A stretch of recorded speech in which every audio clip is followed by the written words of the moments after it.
Hallelujah. Parang nagulat kayo, hindi naman totoo. Sino po ang nagagalak na dinala siya ng Panginoon sa araw na to? Na kahit mainit, nandito po tayo upang patuloy tayo magpainit pa sa presensya ng Panginoon. Although ang topic po ng camp it's limitless, kaya nga patuloy natin pag-pray si Pastor Joshua dahil this will be his first preaching niya after camp. Nakakilos ang kalaban, but I believe at this very moment, tagumpay na ang ating youth pastor. So, nagpapalit muna siya sa akin. So, bukas, ako naman napapalitan niya. Hallelujah. Are you glad na ang Diyos natin ay buhay? Hallelujah.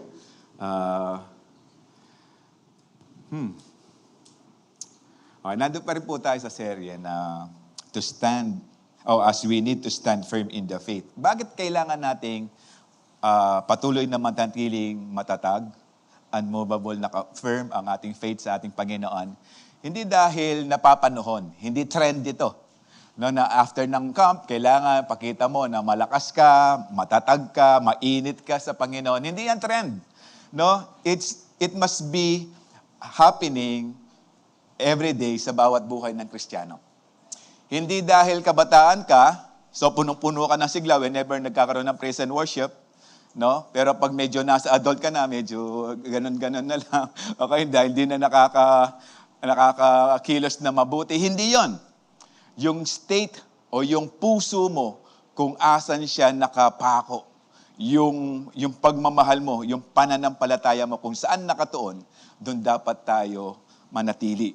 No, kaya nga we need to stand firm in the faith. No, tinuruan tayo yung first Saturday natin, as we need to stand firm in the faith, we need it because kailangan natin siya to fight against the enemy. Kung ups and downs ang ayong pananampalataya at hindi fix sa ating Panginoon, madali ka magapi. Dahil nagbabantay ang demonyo, no, sabi nga ng salita ng Diyos na the devil or the enemy is looking for someone to devour. Okay, saka nagbabantay siya. So bantayan din po natin ang ating pananampalataya sa ating Panginoon. Huwag po tayo patulog-tulog. Hallelujah. Pakitingnan nga yung katabi mo, baka tulog na yan. Last second Saturday, why we need to stand firm in the faith, to refute false teachings. Kaya nga po meron tayong CU, patuloy natin pinag-aaral ang salita ng Diyos, at meron din tayong depth upang magpatuloy tayong matatag sa pamamagitan ng mga pangako ng Panginoon na ating pinagbubulayan, na ating tinatayuan, ang ating pananampalataya nagiging malakas, nagiging matatag. Then the third Saturday, why we need to stand firm in the faith, to make an impact on others. The reason why marami kang kaibigan ngayon dahil yung buhay mo nag-cause na ng impact sa buhay ng mga kaibigan mo. Ito mas magandang makakuha natin, mataglay natin sa buhay natin. Yung dati natin, yung mga kaibigan natin, nung hindi pa tayo Kristiyano, ngayon ay tumanggap na tayo sa ating Panginoon. Maging living testimony tayo upang ang buhay natin mag-cause ng impact din sa kanila. Kung paano ginamit ng Diyos yung nag-share sa'yo, ganon din ang desire mo na ikaw din ay makapag-share sa mga kaibigan mo upang lahat sila ay maisama sa church. Maging sa tahanan natin, mag-cause tayo ng impact. Although, dami pong mga testimonies ng mga magulang na mga nag-limitless camp, abay bumait. Sumipag. Hanggang kailan? Hanggang pagdating ni Lord. Hallelujah. Amen? So, malapit na dumating si Lord kasi malapit na kayong bumigay. No. Panatiliin natin ang pananampalatayang yan. Huwag nating hayaan ang kalaban makakilos pa dyan. Okay? Yung apoy, kaya para mag-cause tayo ng madalas na impact sa buhay ng iba at parating nagkukos ng impact ang buhay natin sa iba, yung apoy na pinagkatiwala sa atin ng Panginoon, yung apoy ng ating pagsamba, huwag nating hayaan na mamatay pa yan. Amen. Okay? Then, why we need to stand firm in the faith? So we could finish the race victoriously. No, hindi tayo yung reluctant na lang. Anyway, nasa YDC na ako, sigurado na ako. Anyway, sa camp, baliktad na ako rin, so okay na, no? Parang hanggang doon lang. Parang nakuha ko na, pinagpawisan na ako, okay na. Hindi siya. It's a lifestyle. Kaya nga yung Laodicea, no? Napag-aralan niya ba last time? Do you remember? Kaya siya naging lukewarm kasi dalawa yung ini-enjoy niya. At dalawa yung source of water niya. Isang hot, isang cold. Kaya ang isang kabataang Kristiyano, isa lang ang source ng kanyang strength. Ang ating Panginoon. Yung source of joy niya, yung source of happiness niya, yung source of peace niya, sa Panginoon lang. Amen. Hindi sa matalinong kaklase na ahanapin mo kasi enrollment na kung anong section siya. Okay? Na gustong-gusto mo siyang katabi kasi secured ka. O, pasado na raw. Okay? Kasi meron kayong pinag-aaralang cheating arrangement. But right now, pag-uusapan natin why we need to stand firm in the faith. So to stand confidently before the Lord. Shall we pray? Father, we ask you, Lord, to guide us and be with us. Allow us, Lord, na ma-enjoy po namin yung salita. Salita, O Diyos, na titimo sa mga puso't isipan namin as you bless our hearts of understanding. Allow us, Lord, to enjoy the truth na kailangan namin, especially this end times. Be with us, Lord, especially with these young people.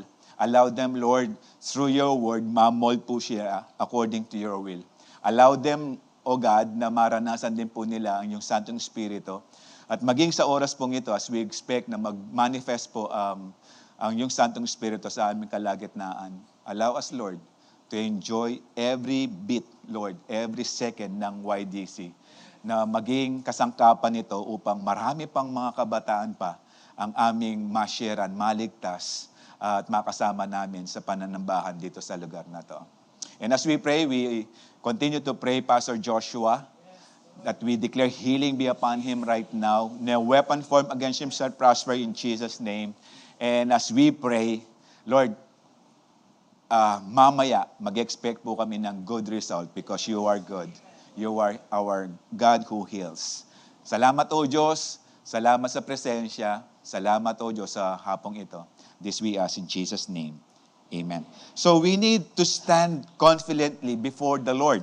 No, this is not just to stand now. Hindi lang ngayon yan. Okay? Kundi to stand unashamed when we see Him and when we see our God face to face. Hindi lang sa oras na to, na confident tayo kasi YDC, this is the sanctuary of the Lord, confident ka. What about paglabas mo? Confident ka pa rin ba sa presensya ng Panginoon? Confident ka rin ba na kung paano mo in-worship si Lord sa oras na to? Ganon din ba ang pag-worship mo pag uwi mo sa bahay? O pagdating ng bukas, o pagdating ng Monday or Tuesday, after 5 days, no, kasi may mga gamot na minsan 3 days lang nawawalan ng bisa. Parang yung mga gamot sa allergy. Minsan 3 days lang, kailangan ka na mag-retake ng gamot para mawala yung allergy. Pero sa atin, hindi yan dosed. It's actually a normal trend ng mga kabataang Kristiyano na nagpapatuloy tayong present sa presensya ng Panginoon. Na nakatayo tayo. Hindi yun yung narinig mo, malapit na dumating ang doon ka palang mag-ahanda. Hallelujah. Kumbaga, ano yung mga gagawin natin upang ang pananampalataya natin ay patuloy na nakatayo, nang hindi nahihiya, na hindi nag-agam-agam dahil tayo patuloy na sumusunod sa ating Panginoon. Dahil patuloy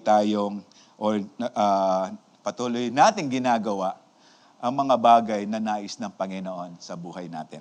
Sabi ng 2 Corinthians 5:10, For we must all appear before the judgment seat of Christ, so that each one may receive what is due for what he has done in the body, whether good or evil. Darating yung time, at ito, darating talaga. No, siguradong darating na tayong lahat ay aharap sa harapan ng Panginoon. Ngayon, ipagsusulit natin. Yung bang ginawa natin na pleasing sa ating Panginoon o hindi? Hindi lang tayo gumagawa ng mga bagay na mabubuti dahil nasa church tayo. Sa lahat ng dako, kita tayo ng Panginoon at kilala tayo ng Panginoon. Yes, sa lugar na to, pwede mong mafik. Ang lakas mo sumiyaw, no? Sumigaw dyan kasi. Sigaw, no? Para pinagsama, sumiyaw. Okay? Ang lakas mo magtatalon. Pero ang tanong, bukas, kumusta ka? Dito, pwede mo ipakita na talagang napaka-energetic mo, parang ang lakas, ang boses mo, napakalakas, sumigaw ng hallelujah. Pero pagdating sa bahay, paano ka sumisigaw ng hallelujah? Hallelujah. Pagdating sa bahay, paano mo sinishare si Lord? No, sa umpukan, ang lakas mo magkwento. Kinukuha mo na nga yung mga oras ng mga kasama mo sa kwentuhan. Pero pagdating sa labas, paano ka magkwento patungkol sa kabutihan ng Panginoon? Hallelujah. Kaya nga, sa lahat ng pagkakataon, tayong lahat, i-judge tayo ng Panginoon. This is actually a Biba judgment. Iba pa yung Great White Throne judgment. Okay? Although, pasok kayo ng DEP o sa mga special series ng DEP natin, tinuturo ito ni Pastor Manny, attend kayo kasi it's for all. Okay? Ngayon, eto. Sa mga bagay na pinagkatiwala sa atin. Alam niyo ba, ang Panginoon sa ganyang edad meron ng pinagkatiwala? Yung buhay mo, kapatid. Yung bagong buhay na meron ka, hindi yan dapat naluluma. Hallelujah. Di ba kapag bago yung damit mo, parang chest out ka kapag naglakad sa bahay mo, ay sa daan nyo? No? Kapag bago yung cellphone, no? Wala kang hiya na magte-text kahit walang nagko-call sa'yo. Hello? Okay? Kahit wala kang kausap sa messenger, talagang kita-kita mo na lang. Dahil bago. So yung buhay na yan na bago, yung new life na pinagkaloob sa atin ng Panginoon, nananatiling ang bago, sana patuloy ang excited sa presensya ng Panginoon. Dahil yung excitement mo, dito pa lang sa lupa, kung paano ka ka-excited sa ating Panginoon, ganun ka rin sana ka-excited kapag pag-uwi o pagdating ng Panginoon dito sa lupa. Once again, to meet us, no, para kunin niya tayo. Pagharap natin, hindi tayo nahihiya. Alam mo kapag wala kang ginawa, nakakahiyang humarap sa nag-utos sa'yo. Hallelujah. Yung teacher mo, sabi niya, pwede ba pakiwalisan na lang yung mga natirang kalat ng mga klase mo? Kapag wala kang ginawa, nagkita kayo ng teacher mo, ano gagawin mo? Ma'am, wala akong ginawa. Kalat pa rin. Ganun ba yon?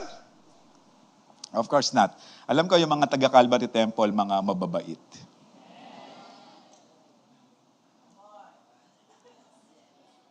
Ulitin ko nga, ang mga taga-Calvary Temple na kabataan, mababait. Alam na Panginoon yan. Okay.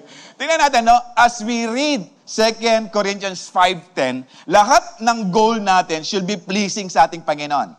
Okay? Kaya nga kapag humarap tayo sa ating Panginoon, kung tayo sumusunod at yung buhay natin naging pleasing sa ating Panginoon, then meron tayong lakas na loob, confident tayong humarap sa ating Panginoon. Because true confidence before God does not come from our own perfection, but from standing firm in the faith or in our faith through a deep daily connection with Christ Jesus. Kaya we can stand confidently sa harapan ng Panginoon because of Jesus. Not because of what you did yesterday or not what you did today, but what Jesus did sa buhay natin. Kaya tayo nakakarap sa ating Panginoon. Kaya nga, we must stand firm in the faith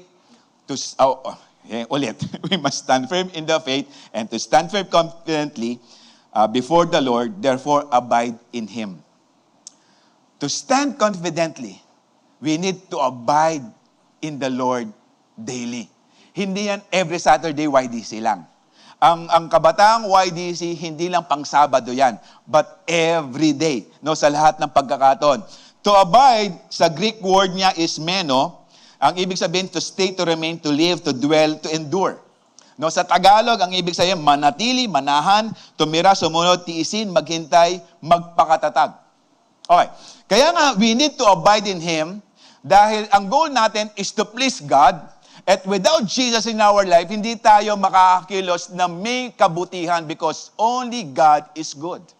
Kapag hindi tayo naka-remain, naka-dwell, naka-abide sa Kanya, walang mabuting mangyayari sa buhay natin at wala tayong may po-produce na mabuti. Without Jesus in our life, imposibleng gumawa ng mabuti. Pwede, pagiging mapagpakumbaba. Kunwari mabuti, pero may inaasahang kapalit. Librida na kangeni. Okay? Para next week, siya naman. Okay? Pero kapag mabuti ang ginawa mo sa buhay, because of Jesus, sa buhay ng isang kabataan na katulad mo, yon ay bagay na ginagawa mo for the glory of God. At yung bagay na yan, hindi yan kukupas. Alam niyo, pinakamasarap na marinig sa buhay ng isang Kristiyano, ng isang anak ng Diyos, yung magpasalamat ang isang tao dahil ginamit ka ng Diyos sa buhay niya. Yun ang pinakamasarap na marinig nang dahil sa iyo, kumilala siya sa ating Panginoon. Kaya nga, we need to abide in the Lord because sabi rin ng John 15 verse 5, apart from Jesus, we can do nothing. Kaya nga, we need to abide. Ngayon, eto, 1 John 2:28. And now, the end is near. Okay. And now, little children, tingnan niyo po yung pagkakakonstruct, no? And now, little children, parang ang nag-a-advise, tatay. Okay? Little children na walang kamuang-muang. Tulad ng katabi mo, tingnan mo, parang walang kamuang-muang. Pero batayan yan mamaya. Okay? Mamaya na lang. Okay? At sabi niya, abide in Him. Okay? So bilang anak na walang ability to respond or to open doon sa mga pwede niya yung pagmalaki, pero sinasabi niya, little children, alam niyo yung little children? Ibig sabihin, kino-consider kang anak. Okay? Anak na masunurin. Okay. Abide in Him. Okay? Ibig sabihin, to dwell, manatili sa Kanya, that when He appears, we may have confidence, hindi tayo natatakot, confident tayo, and not be ashamed, hindi tayo nahihiya before Him at His coming. Okay? So tayo ina-advise right now na kailangan magkaroon tayo ng confidence sa pagharap sa ating Panginoon. Okay? Paano yon? As we abide in Him. Kapag nagpapatuloy ang maganda relasyon mo sa ating Panginoon, maganda rin ang ugnayan nyo, maganda rin ang pagkakatayo mo, maganda rin yung aura mo sa harapan ng Panginoon. Kapag patuloy ka at nananatili ka sa presensya ng Panginoon, hindi ka umihiwalay. Meaning, you always pray, you always read your Bible, you are joyful in worshiping the Lord, and you have peace in life dahil alam mo may pag-asa sa presensya ng Panginoon. Hallelujah. Actually, maraming mga kabataan right now na nagpipray, Lord, pang tuition.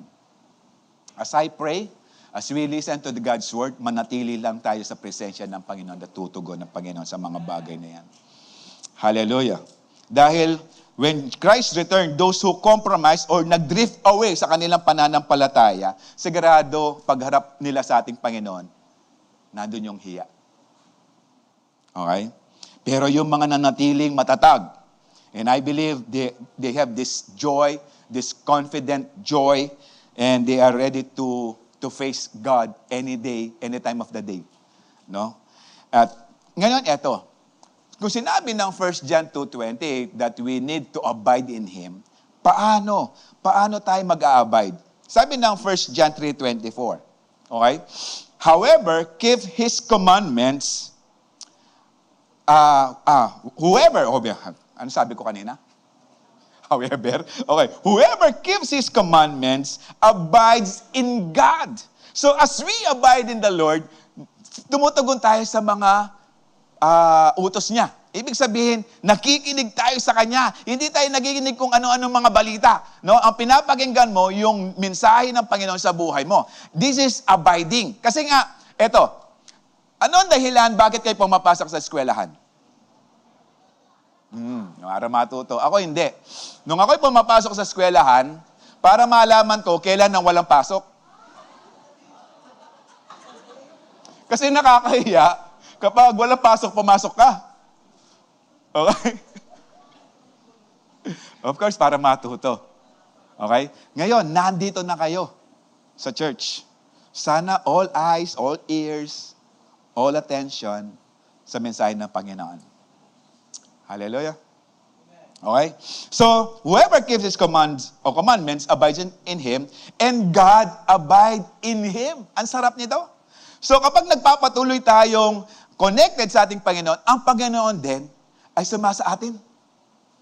Hallelujah. And by this we know that He abides in us, and by the Spirit whom He has given us. Meaning, kung tayo nagpapatuloy sa ating Panginoon, and that is commitment. Dun sa commitment na meron tayo sa ating Panginoon, as we go with Him, merong reward o merong gift ang Panginoon. His Holy Spirit. Alam niyo, without Holy Spirit, wala tayong power to overcome the enemy. Without the Holy Spirit, we cannot actually dwell para gawin natin yung para sa ating Panginoon to be strengthened. Kailangan natin ng kalakasan ng Santong Espiritu upang tayo manatiling kumikilos sa mga pag-uutos ng Panginoon sa atin. Hallelujah. Okay? Kaya nga, meron tayong, as we abide in the Lord, meron tayong commitment in having these relationships. In every relationships, there must be a commitment. Hallelujah. Walang relationship na walang commitment. Maging sa ating Panginoon, meron tayong commitment. We need to abide, to remain, to stay, to dwell in the presence of God. Hallelujah. So lahat ng kinatagpo ng Panginoon, sana ang desire natin ay magpatuloy sa pakikipag-ugnayan natin sa ating Panginoon. Tapos ito, ano resulta as we obey Him? As we abide and obey Him, ano resulta? Sabi ng John 15:4-7, abide in me and I in you. Parehas lang. As we abide in God, God abides in us. As the branch cannot bear fruit by itself unless it abides in the vine, neither can you unless you abide in me. Okay? So, ibig sabihin, as we abide in the Lord, may nangyayari, may nagiging bunga. Ngayon, kapag hindi ka nanatili, no, para ka daw na branch na hindi nagbubunga. Okay? Kapag hindi ka nanatili sa Kanya, at kailangan ka lang magbunga kapag ikaw ay nanatili sa ating Panginoon. Binanggit din ito, inelaborate sa verse 5. Sabi niya, I am the vine. Hindi ako God is the vine, and we are His branches. Okay? Whoever abides in me and I in Him, it is that bear much fruit. Apart from me, you can do nothing. So, ibig sabihin, kung tayo nag-a-abide sa ating Panginoon and we dwell in the presence of God, may bungang nangyayari. Okay? Nagbubunga tayo. No? Sabi nga ng isang napanood ko na Reels, sabi niya po, ang lahat ng pinagpawisan mo, magbubunga yan balang araw. Ang tawag dyan, bungang araw. Pero hindi yon. As we abide in Him, and I, the Lord, in Him, it is that bear much fruit. Ito yung dinidesire natin. Di po ba? Di ba ang desire natin, maging productive ang buhay? Na sa lahat ng segundo ng buhay natin, walang masasayang. Ito, naalala lang yan. We have 86,400. Halimbawa, merong kang kaibigan na magbibigay sa'yo ng 86,400 pesos a day. Payag ka? Pero may kondisyon, hindi ka pwedeng bumili ng property na ulog-hulugan. Iko-consume mo lahat yung 86,400 na yan para sa sarili mo lang. Pwede kang bumili ng damit, araw-araw, bago damit. Pwede kumain ka sa mga... Para sa'yo yan, hindi pwedeng pamigay. Payag ka. Pero, pagdating ng midnight, lahat ng sobra ibabalik mo sa kanya, papalitan ulit ng 86,400. Payag ka na. Araw-araw. Pero hindi mo pwedeng panglibre, ha? Sa'yo lang. Araw-araw. Palagay mo, may magsosobra, wala. Anong tawag sa mga sobrang hindi mo na-enjoy sa buhay mo? Sayang. Alam nyo, sa totoo lang, we have 86,400 seconds a day. Na kapag merong sobra dyan na hindi mo ginagamit for the glory of God, hindi mo nagamit for the glory of God, sayang sila. Doon sa 86,400, ilan kaya ang nasasayang araw-araw dahil hindi natin na ibibigay kaluwalhatian sa ating Panginoon? Hallelujah. Excited ba lahat na makita ang Panginoon face to face? Can you shout hallelujah? Hallelujah! Eh yung mga segundo at minuto at oras na nasasayang, paano kaya yan? Sabi niya, apart from me, you can do nothing. Ito rin yung sinabi ni David as he abide in his shepherd. Sabi niya, though I walk through the valley of the shadow of death. Dito may shadow of death, dito wala eh. Oo nga, meron. Though I walk through the valley of the shadow of death, I will fear no evil. Why? Because of the presence of God. Your rod and your staff, they comfort me. Why? Kasi meron siyang ugnayan na maganda doon sa kanyang shepherd. Hallelujah. Kaya tayo, kung meron tayong magandang ugnayan sa ating Panginoon, imposibleng hindi magbunga. Amen. Hallelujah. Kaso nga lang, ibang bunga ang minsan hinahanap ng mga kabataan eh. Kunwari, mag-evangeligaw.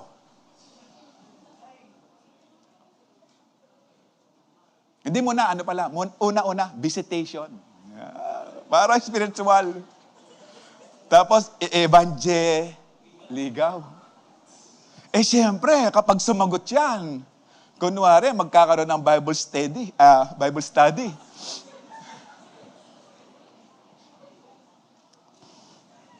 Pag-pray nyo, as we abide in the Lord, maging yung mapapangasawa mo, ire-ready na ng Panginoon. Hallelujah. Then in verse 6, if anyone does not abide in me, okay, he is thrown away like a branch and withers. Actually, yung mga, sabi ng verse 2, John 15 verse 2, kapag daw ang branch hindi nagbubunga, anong ginagawa sa verse 2?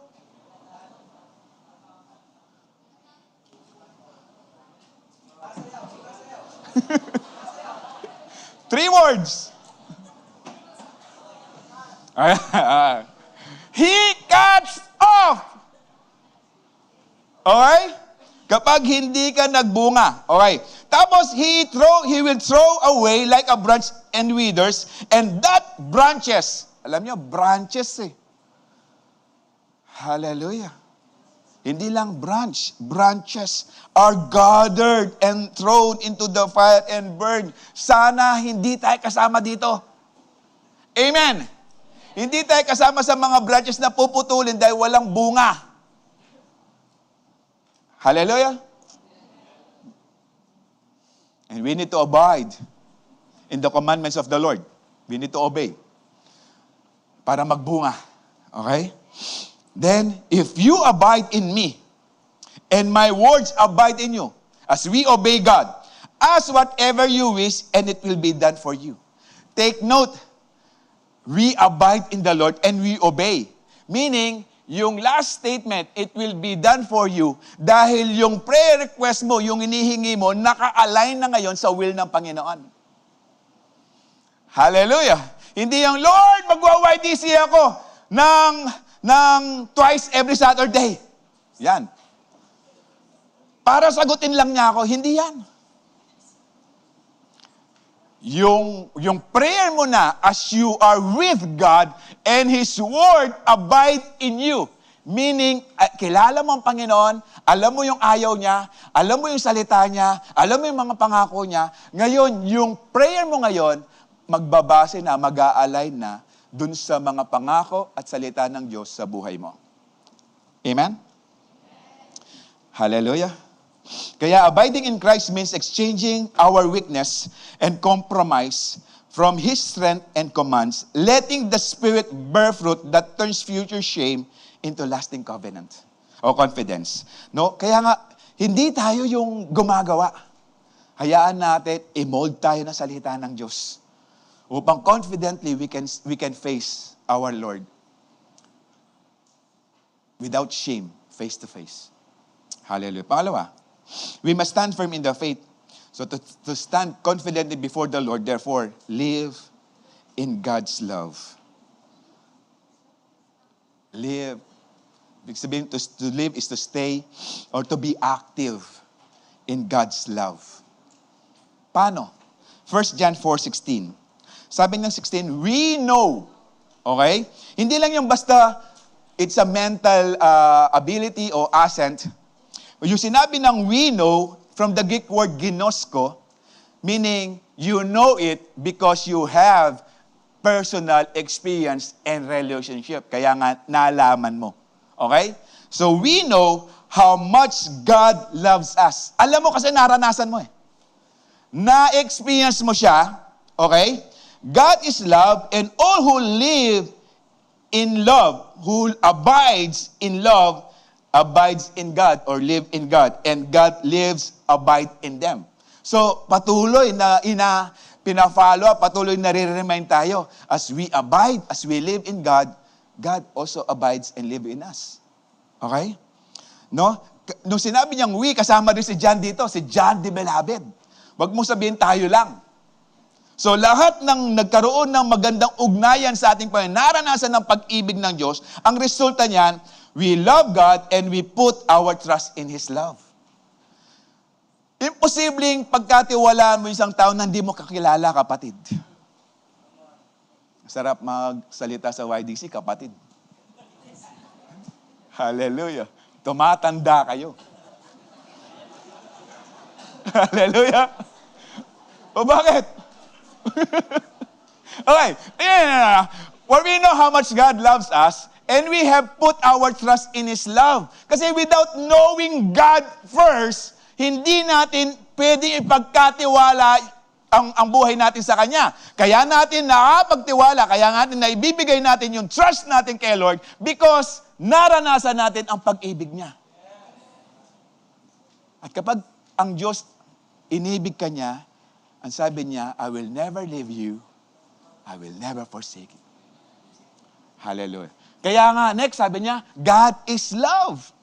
Okay? Ibig sabihin, si Lord ang pinagmumulan ng pag-ibig, at kapag kumilos siya, base sa kanyang pag-ibig. Gaano ba kagrabe ang pag-ibig ng Diyos sa atin?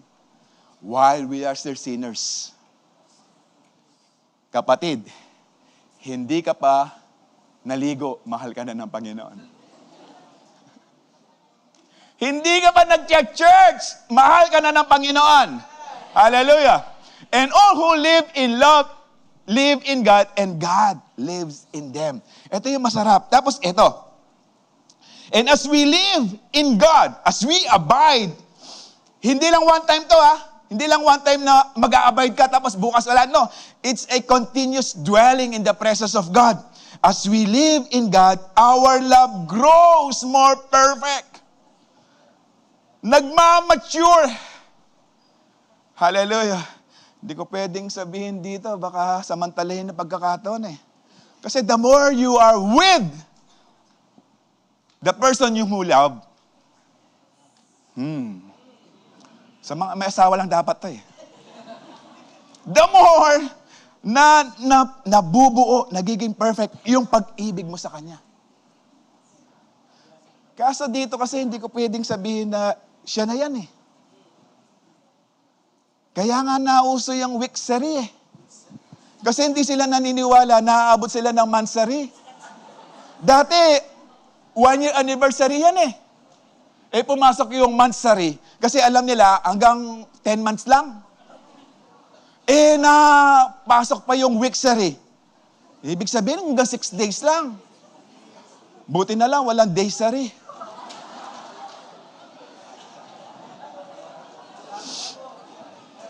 Yan ang gusto nyo, no? Oy! our love grows more perfect. Yung love na pa yan, perfect na yan eh. Pero as we live in God, tuturuan tayo ng Panginoon na mag-mature. Tuturuan tayo kung paano natin siya mahalin. Actually, dati we don't pray that long. Susukatin yan, hanggang dito lang pala. Okay.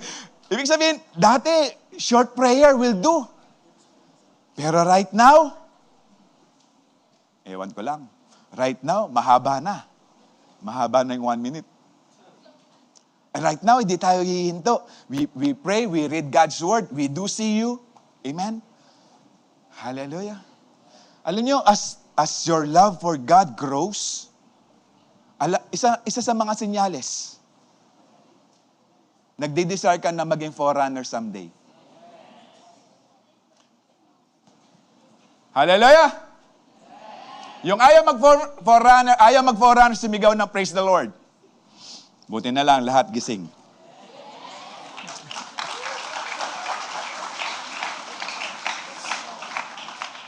So we will not be afraid on that day of judgment.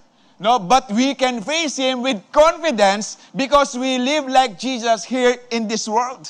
No, nagpatuloy tayo na natili sa ating Panginoon. Na natili tayo sa relasyon natin sa ating Panginoon. Kaya sa pagharap natin kay Lord, hindi tayo nahihiya. Confident tayong aharap sa ating Panginoon. In verse 18, such love. Okay? Ano yung ibig sabihin ng such love? Ano yung love? Ano yung such love?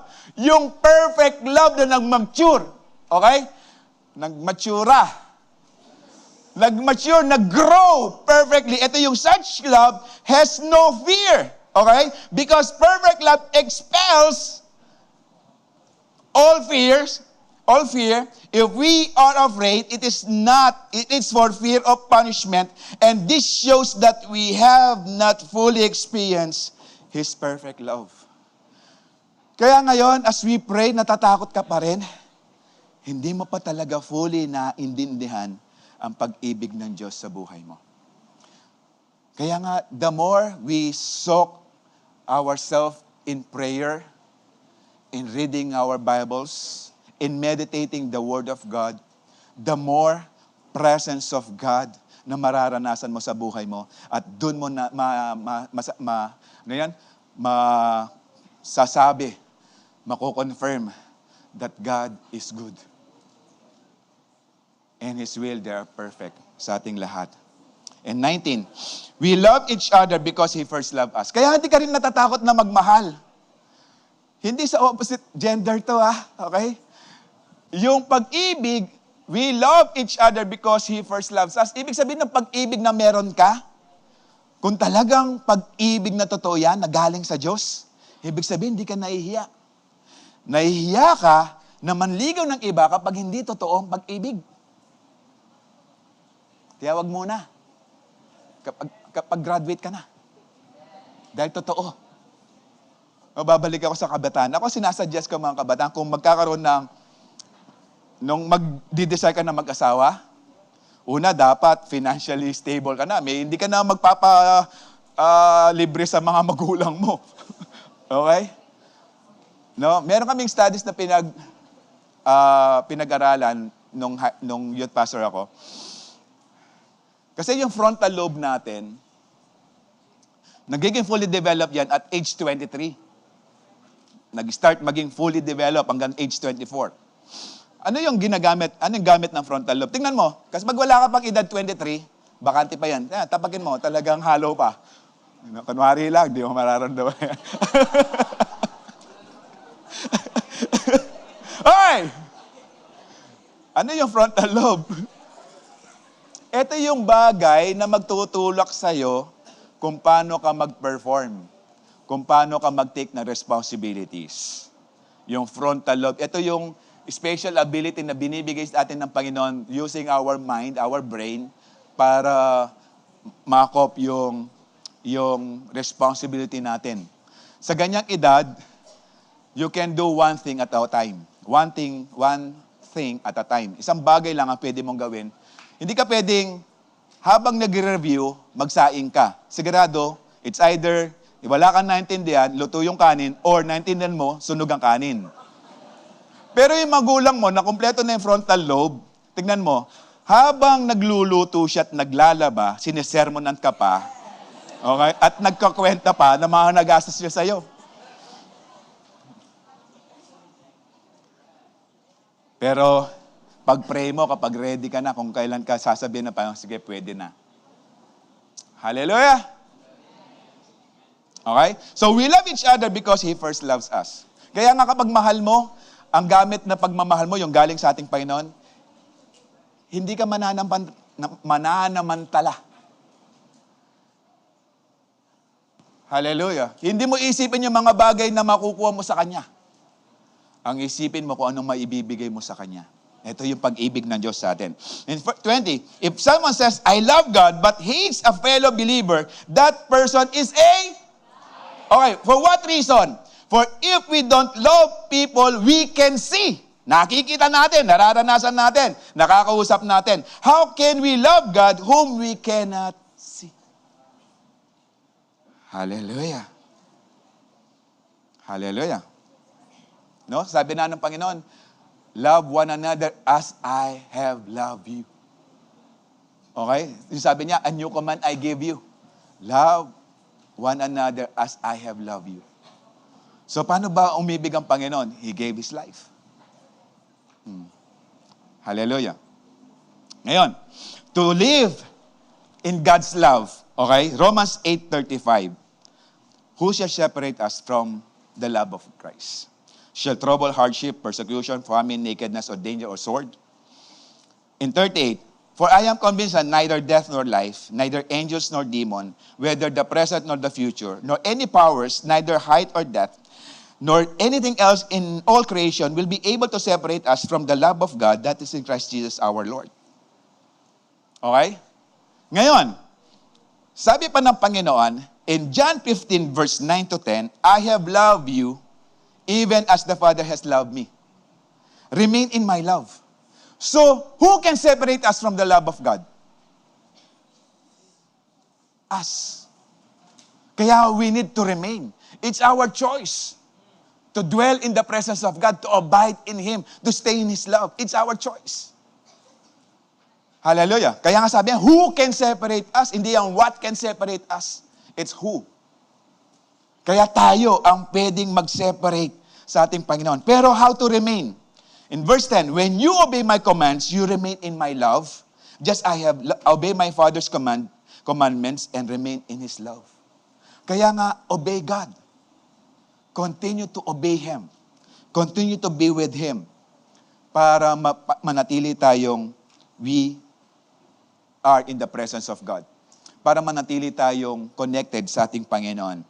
When we choose daily obedience, we anchor ourselves in His inseparable love, driving out all fears of the future and ensuring that when we finally face the Lord, we will stand before Him with boldness, unshakable, and with confidence. Kaya nga manatili tayo sa pag-ibig natin sa ating Panginoon. In Jude 1:21, keep yourself in God's love as you wait for the mercy of our Lord Jesus Christ to bring you to eternal life. Magpatuloy tayo, no, sa pag-ibig ng Diyos dahil darating yung time na kukunin tayo ng Panginoon upang makasama na tayo sa buhay na walang hanggan. Gusto mo bang makasama sa buhay na walang hanggan yung taong hindi mo gusto? Ngayon ang tanong, ano yung bagay na matsura kang Gino na emo tanggap para sabihan mong abisa keng banwa? Ano yung mga bagay na ginawa ng Panginoon na masama? Na sasabihin mong ayaw mong pumunta ng langit. Hallelujah. Kaya nga we need to remain strong kasi alam ng Panginoon na pasama ng pasama ang mundo. Kaya we need to stay strong sa ating Panginoon. Remain in Him. Keep our focus on Him para hindi tayo ma-persuade o ma-disfocus sa mga direction na binibigay sa atin ng Panginoon. Abide in His love today and you'll stand confident before Him tomorrow. Kung anong ginagawa mo today, ganun ka rin ka-confident na haharap bukas. Third, we must stand firm in the faith. So to stand confidently before Him, to stand confident before the Lord, therefore pray and never give up. Okay? We must stand firm in the faith. So to stand firm confidently, therefore, pray and never give up. Hallelujah. As we abide in Him, as we dwell in the presence of God and God's love, yung prayer nakakatulong upang patuloy tayong manatili at hindi tayo bibigay sa pag-ugnayan natin sa ating Panginoon. Sabi ng Luke 18:1-8, one day, isang araw, Jesus told His disciples a story that should always pray and never give up. Okay? Nagbigay siya ng isang kwento. Okay? Para i-encourage siya yung mga disciples niya para manatiling patuloy na manalangin. There was a judge in a certain city, he said, who neither feared God nor cared about people. Ito yung judge na to, walang pagkakilala sa Diyos at wala rin pagkakilala sa mga tao. Okay? Wala siya nirespeto, kumbaga. Ibig sabihin, yung judge na to, sarili lang niya ang iniisip. Okay? So a widow of that city came to him repeatedly saying, "Give me justice in this dispute with my enemy." Ibig sabihin, yung widow na to, siya yung biktima. Okay? Kaso nga lang, hindi pumapabor sa kanya yung justice dahil nga posible itong justice na to naghihintay ng lagay. Kaso yung widow na to, walang pera. Ito yung contrast. Yung judge, mayaman yan. Maraming impluensya. Itong widow, walang pera, wala na ring impluensya. Okay? Pero anong nangyari? The judge ignored her for a while, but finally he said to himself, "I don't fear God or care about people, but this woman is driving me crazy." Hallelujah. No, parang saka paulit-ulit niyang dating sa akin, paulit-ulit ng lapit niya sa akin, parang nababaliw na ako. I am going to see that she gets justice because he is wearing me out with her constant requests.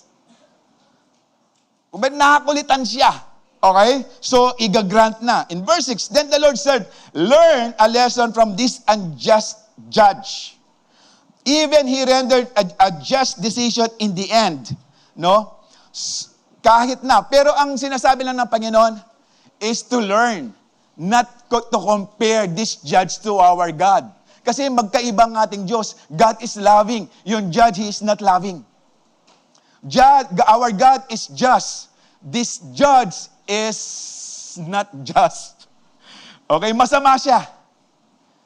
At yung Diyos natin, He always listens to us. Itong judge na to, naghihintay muna siya ng lagay. Hallelujah. Kaya nga hindi natin siya pwede i-compare. Pero, we need to learn. Eto. So, don't you think God will surely give justice to His chosen who cry out, or chosen people who cry out to Him day and night? Alam niyo kung sino yung mga chosen people? Kung pupunta ka sa Greek, these are the people who chose to follow Jesus. Yung mga chosen people. Ito yung mga sumusunod, namili na sundin ng ating Panginoon. Kaya kapag silang umiyak, sabi ng Panginoon, hindi ba kaagad-agad na magbibigay ng justice sa mga chosen people ng Panginoon? Will He keep putting them off? Itatabi ka ba niya? Itutulak ka ba? Paalisin ka ba ng Panginoon? I tell you, He will grant justice to them quickly. But when the Son of Man returns, how many will He find on earth who have faith? Ang sinasabi ng Panginoon, sa araw-araw na ginagawa natin, wag lang yung mga prayer requests, sa pamagitan ng panalangin natin, napapatunayan natin that we abide in the Lord and we love Him. So ang tanong ngayon, pagdating kaya ng Panginoon, may mga nananalangin pa kaya? Meron pa kayang umiibig, naniniwala sa ating Panginoon? Meron pa ba kayang mga tao nagtitiwala sa Panginoon, especially in these last days? Hallelujah. No, kaya nga sabi ng Panginoon, how many will He find faith on earth who have faith? Sa pamagitan ng patuloy na ating pananalangin, napapatunayan natin na tayo may pagtitiwala, meron tayong pananampalataya sa ating Panginoon. Sabi rin ng 1 Thessalonians 5:17, pray continually. This is pray without ceasing. Okay. Kung hindi ka naniniwala sa kapangyarihan ng panalangin, you will not pray continually. Pero kung naniniwala ka sa kapangyarihan ng panalangin, you will pray continually. Ephesians 6:18, and pray in the Spirit in all occasions with all kinds of prayer and requests. To pray in the Spirit is to pray in tongues. To speak in tongues. Okay? With this mind, be alert and always keep on praying for all the Lord's people. Actually, ang Panginoon, we have Holy Spirit at gusto niya na maranasan natin yung giftings of the Holy Spirit. Maranasan din niya natin kung ano yung mga nagagawa ng speaking in tongues and baptism of the Holy Spirit. At kapag nangyari yon, mararanasan mo, you will have a different outlook sa buhay mo, especially whenever you pray.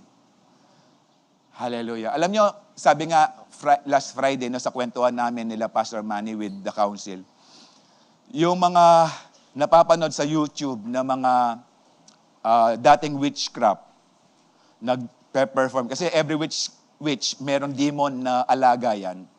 So nakakita ng mga mangkukulam na kapag present na yung mga prayerful Christians, natatakot na sila.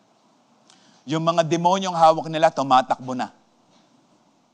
Kasi kapag ang Kristiyanong matapat sa panalangin, nakikita ng mga demons ang kapangyarihan nito. Kaso nga lang, sabi nga ni Pastor Manny, marami ang nagne-neglect nito, nag-i-ignore nito. They don't see the power of prayer in their life. Hallelujah.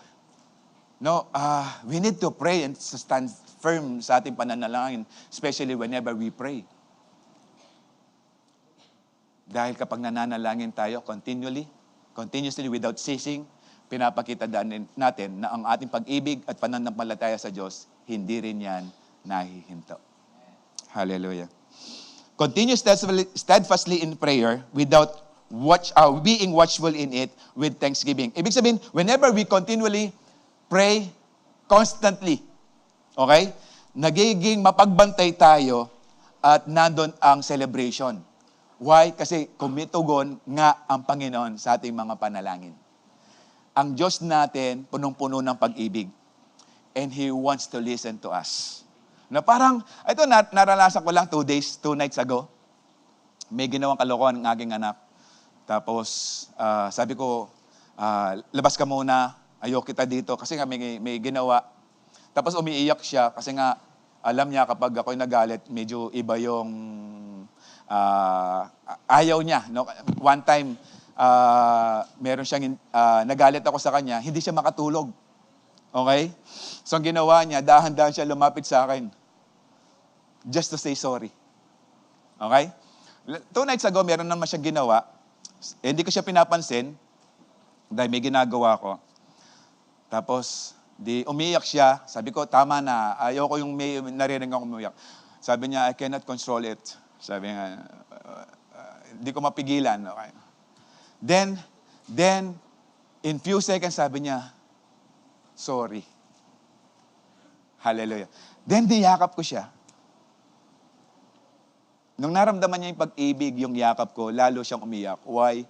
Dahil ayaw niya na magkaroon ng lamat o magkaroon ng disagreement kaming dalawa. Ayaw niyang masira yung pag-ibig. Sana ganun din tayo. Whenever we pray, the reason why we pray, dahil ayaw nating masira yung ugnayan natin sa ating Panginoon. Hallelujah. Na kapag nanalangin ka na, you will feel the embrace of God in your life. Then, dun yung celebration. Dun yung thanksgiving. No, sa pamamagitan. Kaya nga, persistent prayer is the ultimate expression of reliant, trusting faith, the kind that refuses to let go of God. Kaya nga sa patuloy nating pananalangin, dun natin napapatunayan na just like Jacob in the Peniel, nasabi niya, I will not let you go unless you bless me. No, alam niyo yung battle in praying, no, Lord, ako tok ng Kenny. And that is audacity. That is shameless audacity. Alam niyo shameless audacity? Yung talagang walang kahiyahiya. Nasasabi mo, Lord, i-bless mo ko. Why? Because you know who God is in your life. Hallelujah. Matthew 26:41 said, "Pray, watch and pray so that you will not fall into temptation." Ibig sabihin, no, although natutulog ang mga disciples ng Panginoon dito, nasa Garden of Gethsemane siya, pero nung sinabi ng Panginoon, watch and pray so that you will not fall into temptation, dahil in few hours or in few minutes, uhulihin na siya at iiwanan siya ng Panginoon, isila ng Panginoon. Iiwanan ang Panginoon. Magtatakbuhan sila. Kaya nga sabi ng Panginoon, watch and pray. Kaya nga whenever we watch and pray, na i-connect tayo ng Panginoon at tumatayo tayo, hindi natin pinapabayaan ng ating pananampalataya at pagtitiwala natin sa Panginoon. The spirit is willing, but the flesh is weak.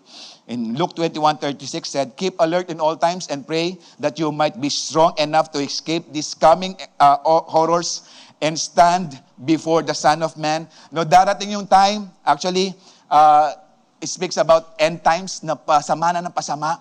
But as we pray, we become strong and we can face these difficulties dahil kasama natin ang Panginoon. Kaya nga magbantay, manalangin upang patuloy tayong lumakas sa ating pananampalataya. Na darating yung time, hindi tayo bibitaw sa ating mga salita na pinagkatiwalaan o bumitaw sa mga pangako ng ating Panginoon.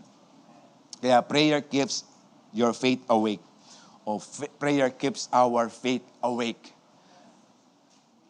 Quit praying and you'll start drifting. Kaya nga upang hindi tayo umalis sa presensya ng Panginoon, na everyday secured tayo, meron tayong confidence in facing the Lord, always pray. Kaya nga, abide, stay in His love, and always pray. No? So to stand confidently before the Lord, to abide in Him, we need to abide in Him. We need to live in God's love, and we need to pray and never give up. Dahil ang Panginoon lang ang patuloy na magnanat sa atin, lalong-lalo na whenever we pray. Alam niyo, prayer is talking to God. And actually, it's actually a conversation between God. Na hindi lang tayo nagsasalita. We need to have quiet time para marinig natin ang tinig ng Diyos at ang kanyang will sa buhay natin. Abiding in Him, resting in His love, and praying without giving up is what makes faith firm and unshakable before the Lord. Ulitin ko, abiding in Him, resting in His love, and praying without giving up. As we pray, alam niyo, sa pakikitungo natin sa ating Panginoon, yes, nakakapagod ang buhay. But whenever we pray, we find rest. Whenever we pray in the presence of the Lord, whenever we start praying, nagsisimula na ibigay ang Panginoon yung refreshing effect ng presence ng Panginoon, then you can find rest sa ating Panginoon. What makes faith firm, that makes faith firm and unshakable before the Lord. Hallelujah. Kaya kung meron dito, you want to establish your relationship with God. I know you did. Pero sa lahat ng pagkakataon, always remind yourself that God loves you. That Jesus loves you. He wants to listen from you. That He loves to talk to you. He loves to hear your prayers. Huwag mong i-ignore yung invitation ng Panginoon to pray. But allow God to move mightily in your life. As you abide, continue dwelling in the presence of God. And as you commune with Him, pouring out kung ano laman ng puso mo, then I believe God will move in your life. Because we have a God who truly loves us despite of who we are. But because of Jesus, we become His children. To those who receive Him and accepted Him, He gave the right to be called children of God. Hallelujah. Shall we all stand? Yan natin mga ushers natin, i-guide tayo